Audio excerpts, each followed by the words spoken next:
मैं doctor Nidhi Mathur, associate professor home science, government girls college Behror. आज हम 5 जो आधारभूत भोज्य समूह है उसकी बात करेंगे। पिछले लेक्चर में हम पढ़ रहे थे कि 5 ICMR ने 5 बेसिक फूड ग्रुप्स बताए हैं। फूड ग्रुप्स क्या है कि जब हम भोजन करते हैं तो जो भी भोज्य पदार्थ खाते हैं तो एक किसी भोज्य पदार्थ में सारे पोषक तत्व हमको नहीं मिलते, यानी हर भोज्य पदार्थ में अलग अलग पोषक तत्व अलग अलग मात्रा में पाए जाते हैं।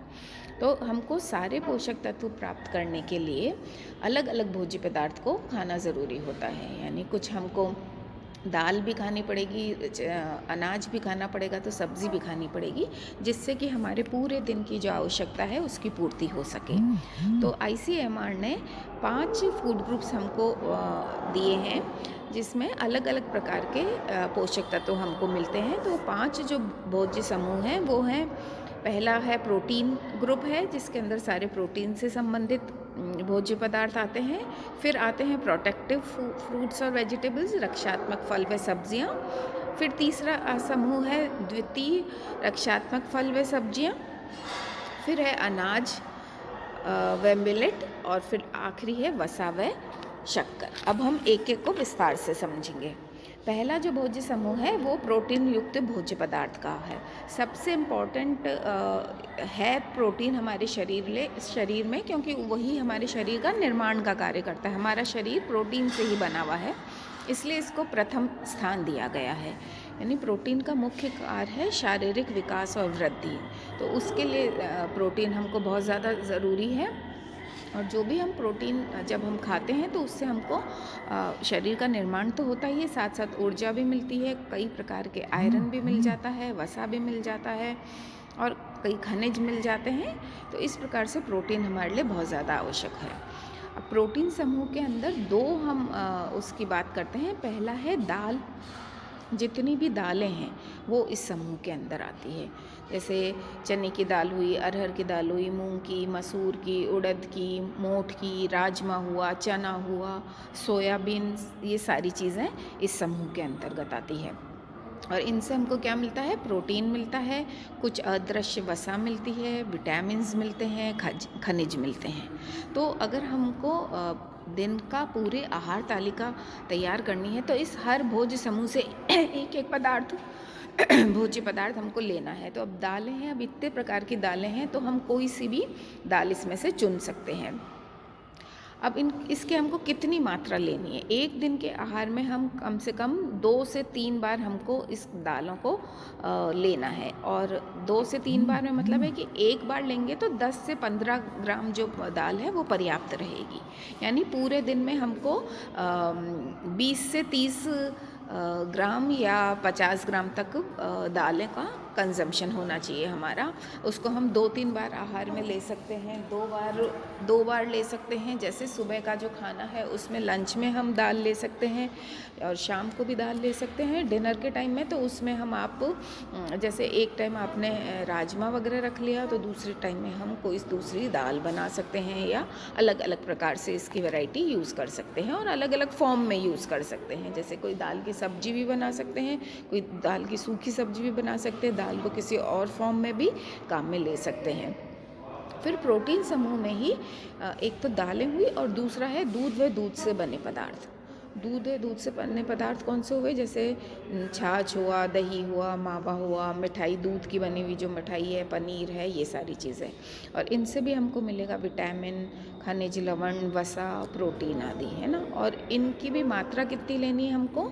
2 से 3 बार हम इसको ले सकते हैं। मतलब यानी जो हमारी एक बार की सर्विंग जो होगी वो होगी 100 से 120 ग्राम पर्याप्त होगी। अब इसको हम दूध ले रहे हैं तो दूध को पूरे दिन में हम 2-3 बार ले सकते हैं, किसी भी फॉर्म में ले सकते हैं। दूध पी सकते हैं, दही ले सकते हैं, मिठाई खा सकते हैं, पनीर खा सकते हैं, किसी भी फॉर्म में हमको पूरे दिन में 2 से 3 बार में इसको सम्मिलित करना है। तो अगर इतनी क्वांटिटी हम लेंगे तो हमारी जो प्रोटीन की आवश्यकता है एक दिन की वो पूरी हो जाएगी। फिर दूसरा जो समूह है वो है रक्षात्मक फल एवं सब्जियां। सब्जियों का काम हमने कहा कि प्रोटेक्टिव काम होता है, प्रोटेक्शन का, हमारे को रोगों से लड़ने की क्षमता देता है।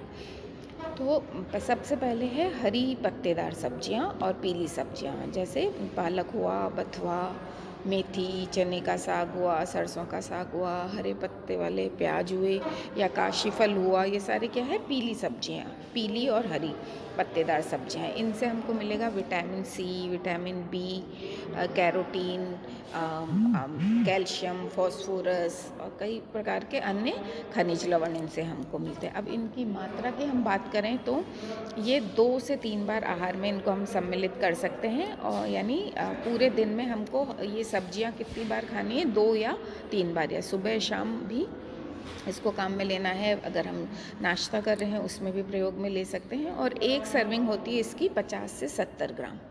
एक बार में 50 से 70 ग्राम हम हरी पत्तेदार सब्जी या ये खा सकते हैं, और इसको हमको 2 या 3 बार प्रतिदिन काम में लेना है। फिर है विटामिन सी युक्त फल व सब्जियां, जिसके अंदर ऐसे फल और ऐसी सब्जियां जिसके अंदर की विटामिन सी हमको मिल रहा है, जैसे आंवला हुआ, अमरूद हुआ, बेर हुआ, पत्ता गोभी, अंगूर, आम, पपीता, संतरा आदि, है ना। इनसे हमको मिल रहा है vitamin C, vitamin A, B और कुछ मिनरल्स भी मिलते हैं, और रेशा हमको पर्याप्त मात्रा में मिलता है। और इनको भी अगेन हमको 2 से 3 बार आहार में सम्मिलित करना है, और एक सर्विंग में 50 से 75 ग्राम पर्याप्त होते हैं। और जैसे हमको खाना है तो हम सलाद के रूप में खा सकते हैं इसको, इसका जूस बना सकते हैं, कोई शेक बना के दे सकते हैं। पूरे दिन में इसको हमको 2 से 3 बार सम्मिलित करना है। फिर तीसरा समूह आता है अब हमारा द्वितीय रक्षात्मक समूह, जिसके अंदर जो अन्य सब्जियां हैं और फल हैं वो आते हैं, जैसे बैंगन हुआ, करेला हुआ, लौकी, कटहल, आलू, प्याज, भिंडी, टिंडा, मटर, चुकंदर, है ना। और फलों की बात करें तो केला, सेब, तरबूज, ककड़ी, ये सारी चीज़ें हमारी द्वितीय रक्षात्मक समूह के अंदर आते हैं, जिनसे हमको विटामिन्स मिलते हैं, खनिज लवण मिलते हैं, रेशा मिलता है, और बहुत इम्पॉर्टेंट पानी, जल बहुत मिलता है हमको। और इसको भी आहार में हमको 2 से 3 बार सम्मिलित करना है, और वही 50 से 75 ग्राम फल व सब्जियां पर्याप्त होती है एक सर्विंग के लिए। फिर चौथा समूह आता है हमारा अनाज व मिलेट का, है ना। अनाज में चावल, गेहूँ, बाजरा, मक्का, जौ आदि सारे अनाज आते हैं, जो कि जिसके अंदर के हमको पर्याप्त मात्रा में कार्बोज मिलते हैं, कुछ अदृश्य वसा मिलती है, B12 विटामिन मिलता है ना।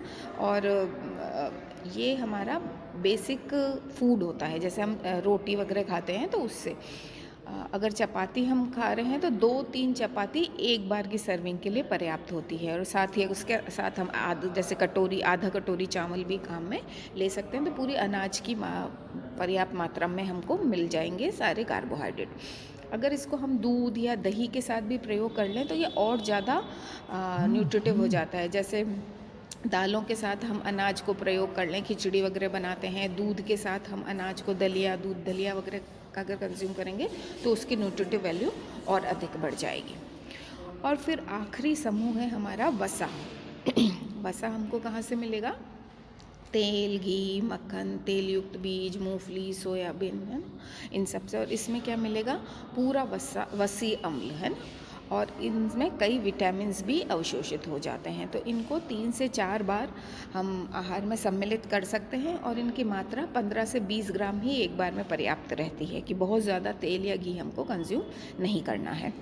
और फिर दूसरा है इसी के अंदर शक्कर, गुड़ आदि, है ना, जो मिठास के लिए जो हम ले रहे हैं काम में, कार्बोज, जिससे हमको कार्बोज मिल रहा है। और 25 से 30 ग्राम गुड़ एक उसमें सफिशेंट रहता है।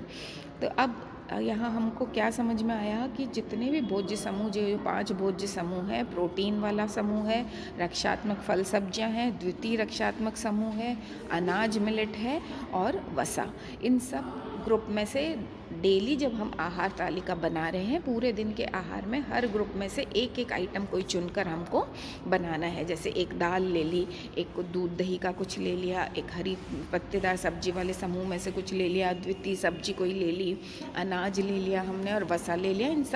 इन सारे ग्रुप में से कुछ एक एक सामग्री हम एक बार में लेकर, और एक दिन की आहार तालिका अगर हम बनाएंगे तो उसको सारे पोषक तत्व प्राप्त हो जाएंगे, और उस व्यक्ति की जो आहार का जो आहार होगा वो पूरा संतुलित आहार उस व्यक्ति को प्राप्त होगा। यहाँ हमको ये ध्यान रखना है कि हर समूह में से जो उसकी सर्विंग है उसके हिसाब से हम भोज्य पदार्थ लें और पूरे दिन की उसकी रिक्वायरमेंट के अकॉर्डिंग उसको कम ज़्यादा कर कर और उसकी आहार तालिका तैयार करें।